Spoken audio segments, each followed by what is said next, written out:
धनी वा सफल कसरी बन्ने आज हामीले हाम्रो भिडियोमा यही नै कुरालाई यहाँहरू समक्ष देखाउने प्रयास गरेका छौँ। कार्यक्रम अवधिभर हेरेर सुनेर साथ दिनुहोला र तपाईँ हाम्रो च्यानलमा नयाँ हुनुहुन्छ भने हाम्रो च्यानललाई सब्स्क्राइब गर्न भने नभुल्नुहोला। यो पनि जानकारी सुरुवातमै गर्न चाहन्छु। धनी वा सफल कसरी हुने, हामी सबैजसो समय यही नै कुरा सोच्ने गर्छौँ, तर अपेक्षा अनुसार प्रतिफल मिलिरहेको छैन। आखिर किन? हामीमा केही न केही कमजोरी त अवश्य हुन्छ जसले अगाडि बढ्नका लागि रोकिरहेको छ। त्यस्तै कमजोरी के हो, कसरी अगाडि बढ्नुपर्छ, यसको मेसो चाहिँ हामीले पाइरहेका हुँदैनौँ। त्यसैले सफल कसरी हुने, धनी कसरी हुने भन्ने कुरामा हामीले त्यही व्यक्तिको विचार कार्यशैलीलाई अनुसरण गर्नुपर्छ जसले वास्तवमै सफल हासिल गरेका छन्। जस्तो कि स्टिभ जब्स विश्वका सर्वाधिक लोकप्रिय ब्रान्ड एप्पलका सह संस्थापक हुन्।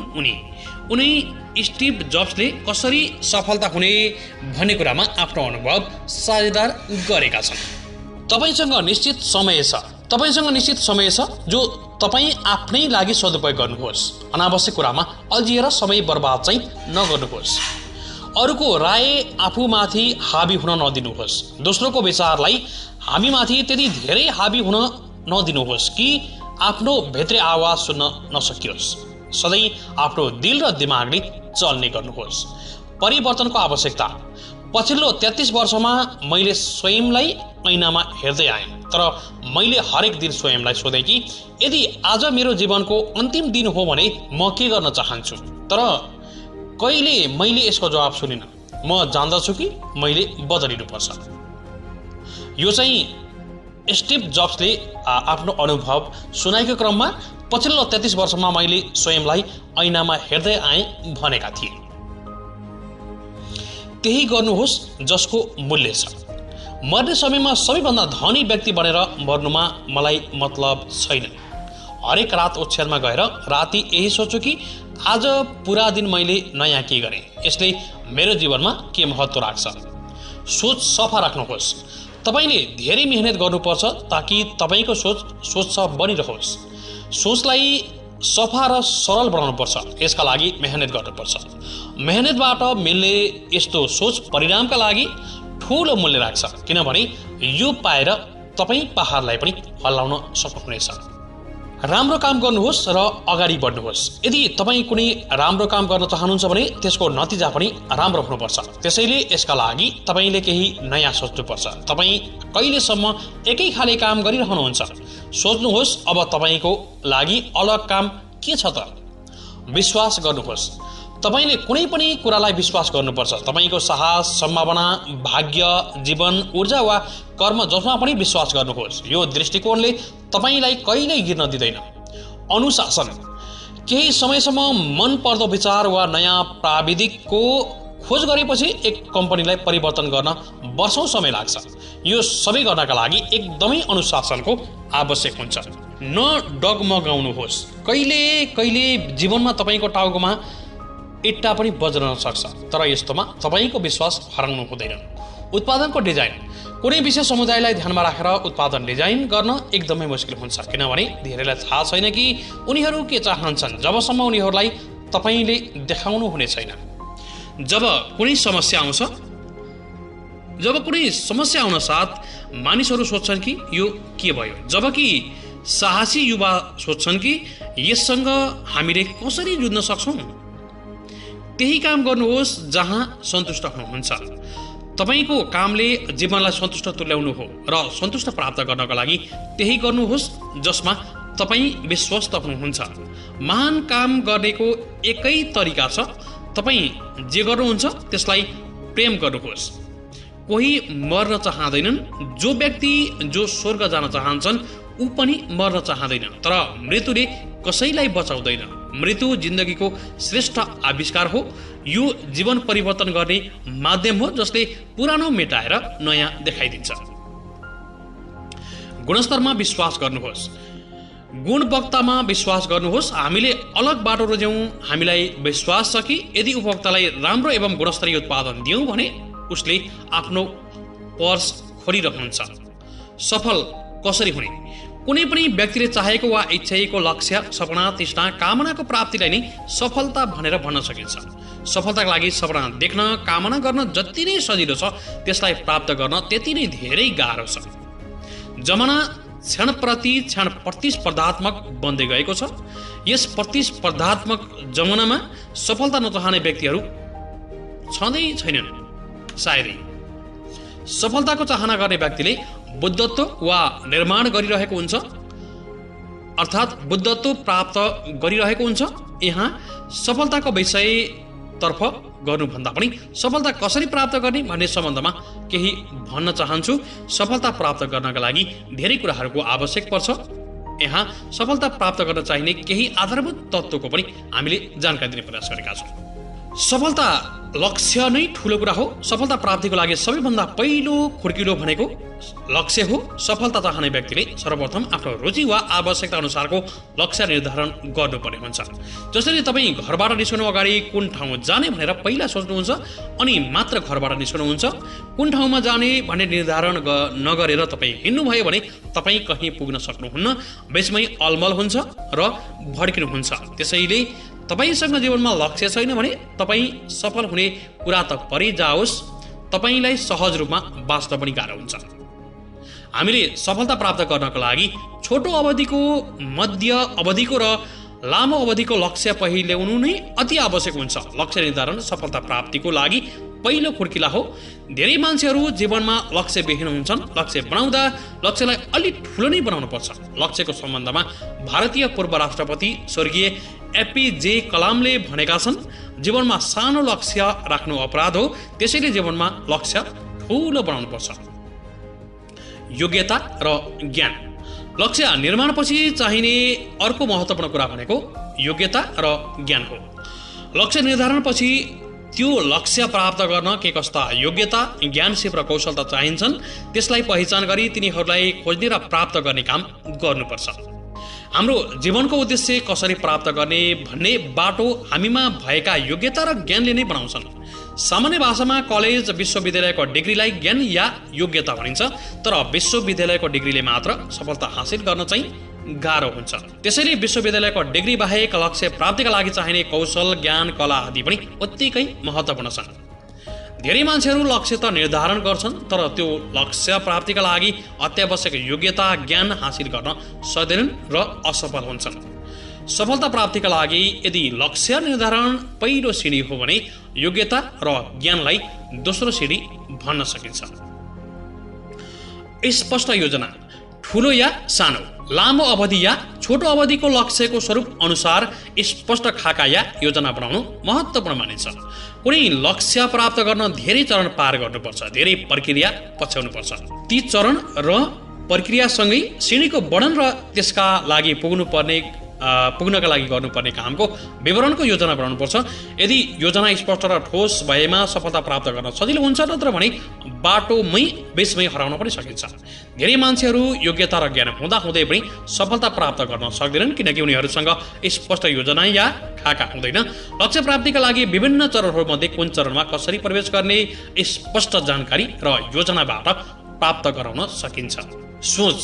सफलता प्राप्तिमा सोचको ठुलो महत्त्व छ। सामान्यतया सोचलाई नकारात्मक र सकारात्मक अर्थात् सकारात्मक पोजिटिभ पनि भन्ने गरिन्छ। यी दुई सोचमध्ये सकारात्मक सोचले तपाईँको लक्ष्य प्राप्तिमा ठुलो मद्दत गर्छ, तर त्यसको ठिक उल्टो नकारात्मक सोचले सफलता प्राप्तिमा ठुलो बाधा पनि दिन्छ। वास्तवमा सोच नकारात्मक राखेर जति नै मेहनत गरे पनि सफलता प्राप्त गर्न सकिँदैन। कहीँ न कहीँ बाधा आइहाल्छ। यस्तो अवस्थालाई धेरैजसो मान्छेहरू दुर्भाग्य भनेर भन्छन्, तर भाग्य र दुर्भाग्य भन्ने चाहिँ कहीँ पनि हुँदैन, केही पनि हुँदैन। यदि तपाईँ सकारात्मक भावसहित कठिन मेहनत गर्नुहुन्छ भने अवश्य सफलता प्राप्त गर्न सक्नुहुन्छ। यो कुनै भाग्यको कुरा होइन, यो त तथ्य कुरा हो। धेरै दर्शनशास्त्रीहरू तिमी जस्तो सोच्छौ त्यस्तै बन्छौ भन्छन्। काम गर्दा फेल भइन्छ कि बिग्रिन्छ कि बर्बाद हुन्छ कि सकिन्न होला, खत्तमै हुन्छ जस्ता नकारात्मक सोचाइ राख्नु हुँदैन। हरेक परिस्थितिमा सोचलाई सकारात्मक राख्नुपर्छ। परिस्थिति अनुसार नकारात्मक भए पनि सोचलाई सकारात्मक बनाउनुपर्छ। म तपाईलाई विश्वासका साथ भन्दछु कि सकारात्मक सोचले सकारात्मक धारणा निर्माण हुन्छ, सकारात्मक धारणाले सकारात्मक भावना निर्माण हुन्छ, सकारात्मक भावनाले सकारात्मक बानी व्यवहार निर्माण हुन्छ र सकारात्मक कार्य निर्माण हुन्छ। अतः सकारात्मक कार्यले सकारात्मक फल या असफलताबाट टाढा ल्याउँछ अर्थात् सफलता नजिक ल्याउँछ। कार्यान्वयन सफलता प्राप्त गर्नको लागि अति नै महत्त्वपूर्ण तत्त्व भनेको हाम्रो योजनाहरूको कार्यान्वयन पनि हो। सबैभन्दा धेरै मान्छेहरू यहाँनिर चुक्छन्। धेरै मान्छेहरू लक्ष्य प्राप्तिका लागि राम्रो योजना र खाका बनाउँछन्, तर त्यो योजना र खाकालाई कार्यान्वयन गर्दैनन् र कार्यान्वयन पक्ष एकदमै फितल हुन्छ, जसले गर्दा असफलता झेल्छन्। मैले आफ्नो व्यक्तिगत अध्ययनबाट के पाएको छु भने योजना बनाएर प्रभावकारी कार्यान्वयन गर्ने मान्छेमध्ये लगभग 70% सफलता प्राप्त गरेरै छाडेका छन्। हाम्रो देश असफल हुनुको गतिलो उदाहरण कार्यान्वयन पक्षको कमी हो। योजना, नीति, नियम, खाका सबै राम्रो बनाइन्छ तर कार्यान्वयन पक्ष एकदमै प्रभाव शून्य हुन्छ। हाम्रो देशमा जति राम्रा योजना, खाका, नीति, नियम बनाइएका छन् ती सबै प्रभावकारी ढङ्गले कार्यान्वयन भइदिएको भए हाम्रो देश नेपाल पनि विकसित मुलुकमा गनिन्थ्यो। कुनै पनि योजना र खाका कार्यान्वयन नभएसम्म फल प्राप्ति गर्न गाह्रो हुन्छ। जसरी तलाउको स्थिर पानी शक्तिविहीन हुन्छ र त्यसलाई बगाएपछि मात्र शक्ति प्राप्त हुन्छ, त्यसैगरी कार्यान्वयन योजना बनाइसकेपछि कार्यान्वयनको नतिजा प्राप्त गर्न सकिन्छ। सफलता प्राप्त गर्नका लागि सबै तत्त्वको आफ्नो महत्त्व छ, तर कार्यान्वयन पछि सबैभन्दा महत्त्वपूर्ण छ भन्दा अतियुक्ति नहोला। त्यस्तै अर्को छ धैर्यता। द गोस्पल अफ बुद्ध भन्ने किताबमा बुद्धको बाणी राखिएको छ। धैर्यता एउटा शक्तिशाली हतियार हो जुन हतियारले लक्ष्य कार्यान्वयनका लागि अर्थात् लक्ष्य कार्यान्वयनका क्रममा आइलाग्ने सम्पूर्ण विघ्न बाधाहरूलाई ध्वस्त बनाउँछ। सफलता प्राप्त गर्नु कुनै चान्चुने कुरा होइन। कार्यान्वयनका क्रममा विभिन्न समस्या उतार चढाव आउँछन्। लक्ष्य प्राप्त गर्न समय लाग्छ, हामीले सोचेभन्दा धेरै समय लाग्छ। ती सबैलाई धैर्यतापूर्वक सहनुपर्छ अनि त्यसपछि मात्र सफलता प्राप्त हुन सक्छ। एकजना गायक बन्न ठुलो तपस्या, समर्पण, मेहनत, समय चाहिन्छ। एक रातमै कोही पनि सफल हुँदैन। त्यसैगरी एउटा नृत्याङ्गले नृत्यको एउटा स्टेप सिक्न हजारौं बार कोसिस गर्नुपर्छ, हजारौं पटक कोसिस गर्नुपर्छ। सफलता प्राप्त गर्न त्यति सहज र सजिलो भइदिएका भए संसारका सबै मान्छेहरू सफल हुने थिए। धैर्य हुनु सिक्नु आवश्यक छ, सहनशील हुन सिक्नु आवश्यक छ, पर्खन सिक्नु आवश्यक छ। सफलता कहिले पनि रेडिमेड अर्थात् तयारी हुँदैन। सफलताको तयारी आफैले गर्नुपर्छ। असफलता झेल्ने क्षमता। हामी योजनाको कार्यान्वयन पछि त्यसको नतिजा आउँछ, त्यसमा असफल हुने चान्स धेरै हुन्छ। धेरैजसो सफलताको खोजकर्ताहरू त्यही आएर ठोकिन्छन्। एकचोटि असफल भएपछि फेरि प्रयास गर्दैनन्, अर्को कामतिर हात हाल्छन्। थोरैले 2-3 चोटि पुनः प्रयास गर्छन्, फेरि असफलता हात लागेपछि आफैलाई धिक्कार्दै या अरूलाई धिक्कार्दै काम रोक्छन्। तर सफल मान्छेसँग सयौं असफलता झेल्ने क्षमता हुन्छ। बेलायतका दोस्रो विश्वयुद्धताका प्रधानमन्त्री विन्स्टन चर्चिलले भनेका छन्, जोस नगुमाइकन असफलतापछि सफलता प्राप्त गर्नु नै सफलता हो। 2-4वटा असफलताबाटै डराउने भाग्ने मान्छे कहिल्यै सफल हुन सक्दैन। असफलतालाई पनि खुसी साथ मुस्कुराउँदै सहने र फेरि जोस जागरका साथ कार्यान्वयनमा लाग्ने मान्छे नै वास्तविक सफलताको हकदार हुन्छ। इतिहासमा हामीले सफल मान्छेको जीवनीबाट यो थाहा पाउँदैछौँ, चाहे अब्राहम लिङ्कन हुन्, चाहे हजारौं वस्तुका आविष्कारक एडिसन हुन् या महात्मा गान्धी नै किन नहुन् अथवा अरू नै कोही, ती सबैले प्राप्त गर्नु अगाडि सयौं हजारौं असफलता बेहोर्नु परेको थियो। पुनः कार्यान्वयन। असफलतापछि थप जोस, जाँगर, योग्यता र ज्ञान लिएर पुनः कार्यान्वयनमा जानुपर्छ। पुनः कार्यान्वयनमा एकचोटि जाने भन्ने हुँदैन। सफलता प्राप्त नगरुन्जेलसम्म पुनः कार्यान्वयनमा गइराख्नुपर्छ। अगाडिको असफलताबाट शिक्षा लिँदै नयाँ ढङ्गले पुनः कार्यान्वयनमा लाग्न जरुरी छ। हरेक असफलताले नयाँ पाठ सिकाएर जान्छ र नयाँ पाठ सहित कार्यान्वयन गर्दा सफलताको सिँढीमा पुग्न तपाईलाई यस संसारमा कसैले पनि रोक्न सक्दैन। सफलताको आनन्द। हुन त यो सफलता प्राप्तिको आवश्यक तत्त्व होइन। बारम्बारको प्रयासबाट सफलता हासिल भएरै छाड्छ। तर आजको यो प्रतिस्पर्धात्मक युगमा मान्छेहरूले सफलता त प्राप्त गरेका छन्, तर त्यसबाट आनन्द लिन सकिरहेका छैनन्।